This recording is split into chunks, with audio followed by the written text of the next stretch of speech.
আমরা বলেছি যে গতকালকে আমি বলেছি যে জোট করবো না, আমি বলিনি, আমরা বলছি অনেক ভাবতে হবে আমাদের, কারণ জনগণের আমাদেরকে নিয়ে অনেক প্রত্যাশা আছে। আমাদেরকে তারা একটা স্বতন্ত্র জায়গায় দেখতে চায়, এবং পুরনো দলগুলোর প্রতি জনগণের অনীহা আছে। আওয়ামী লীগ তো একটা ফ্যাসিস্ট রূপ নিয়েছিল, জনগণ তাকে বিতাড়িত করেছে। এছাড়াও যে দলগুলো আছে গত 16 বছর তাদের ভূমিকা, জনগণের পক্ষে সঠিকভাবে দাঁড়াতে না পারা, এবং ঐতিহাসিক ভাবেও অনেক দলের অনেক ধরনের ব্যাগেজ থাকার কারণে কিন্তু জনগণ, আমরা মনে করি, নতুন রাজনীতির আকাঙ্ক্ষা সমাজে তৈরি হয়েছে। সেই জায়গা থেকে আমরা বলেছি যে আমরা এবং বিভিন্ন দলের কিন্তু বিভিন্ন ধরনের কলঙ্ক রয়েছে।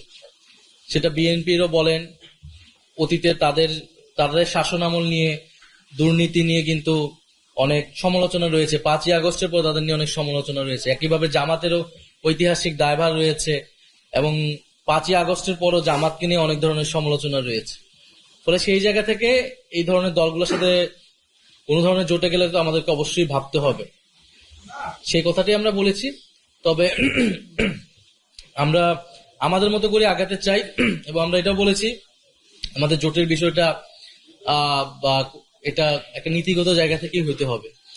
জুলাই সনদ বা বিচার বা গণ অভ্যুত্থানে প্রশ্নে বা নতুন বাংলাদেশের প্রশ্নে, সংস্কারের প্রশ্নে তাদের ভূমিকা কেমন, সেই জায়গায় যদি আমাদের সাথে কাজ আরো আমরা দেখি যে আমাদের কাছাকাছি রয়েছে, সেই বিষয়ে আমরা হয়তো চিন্তা ভাবনা